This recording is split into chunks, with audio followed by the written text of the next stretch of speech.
ألم نربك فينا وليدا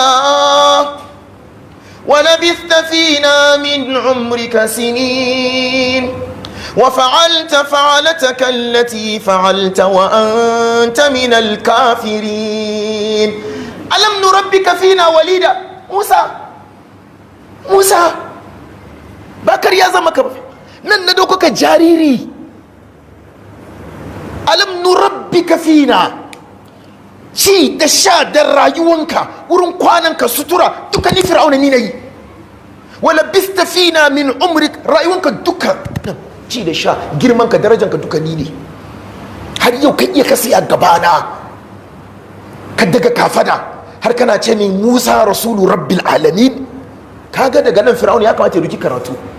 in dai kana ganin butulce maka, kana ganin Musa ya butulce maka don ka bashi ci da sha, to kai fir'auna Allah halittanka yayi, amma kaga ya manta da nashi, ya manta da butulcinsa, yana tunasar da Musa wai Musa ya butulce masa.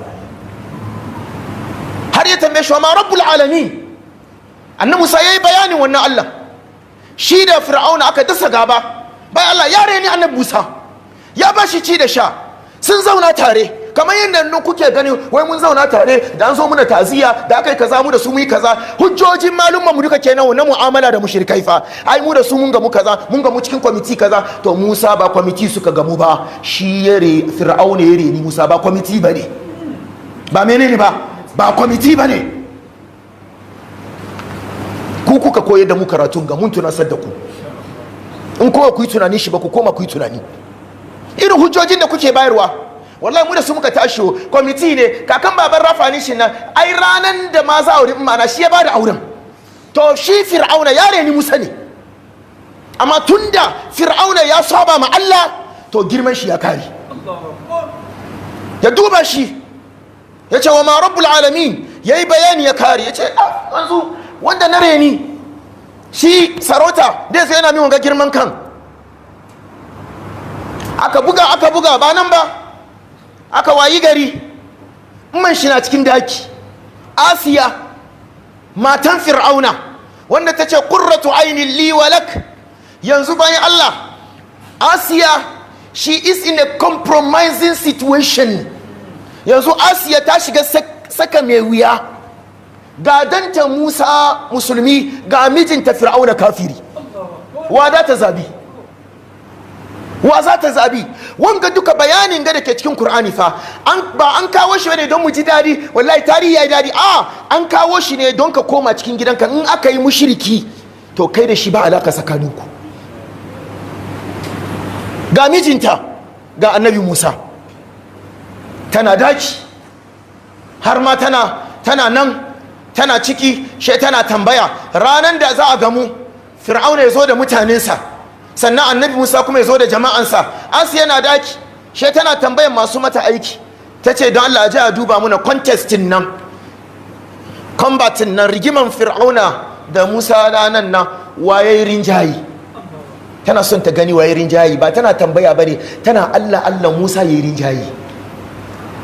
har fir'auna ya ga iyayyenta matansa fa, she yana tambayanta ya Asiya ya kaman baki tare da ni. ta ce ba ni tare da kai. ni mijinki? ta ce wa kike tare? ta ce ina tare da nan Musa.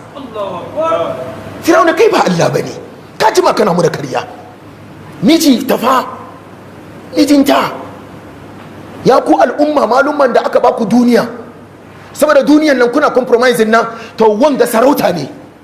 tana kallon mijinta, ga mijinta kuma ba zallan miji ba, ta kadari dan iska, tataccen mushriki, tataccen dan ta'addan karshe, sannan kuma ga annabi Musa.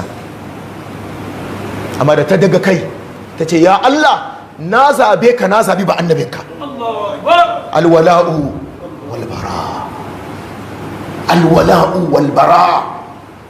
wata ta ce mijina na tare da su, to fir'auna ga Asiya mijinta ba yana tare da shi ne ma gidauniya. gashi nan gashi malam ya ce to shi kenan, kan ma a gama da Musa ke zan gama da ke. ya fito da matansa ya shanya ta cikin rana, aka kafe ta da hannayen da kafafuwan duka aka kafe ta cikin rana malam. Aka kuma da aka kafe ta, bayan da aka gama kafe ta malam, sai kuma aka kawo ga babban dutse. In ba ta zabi fir'auna ba, in ta zabi fir'auna dutsen ya saya inda yake, in ta zabi musa a sako dutsen. Ta ce ta zabi musa, aka sako dutsen, kan dutsen ya kai gare ta, shan da Allah ya bude mata kofan gidan aljanna. Da ta gani ta ce rabbi bini li indaka baitan fil janna wa najini min fir'auna wa amali wa najini min alqawmi adh-dhalimin. Alwala'u wal bara. Ce kaga ana baka hujjoji, wallahi limamin kabila kaza kenan. Ya kai Abu Talib ne, ya kai wani ne. Watan ku in kuna alaka da wani bai laifi, in kuna da alaka da wani ba mushriki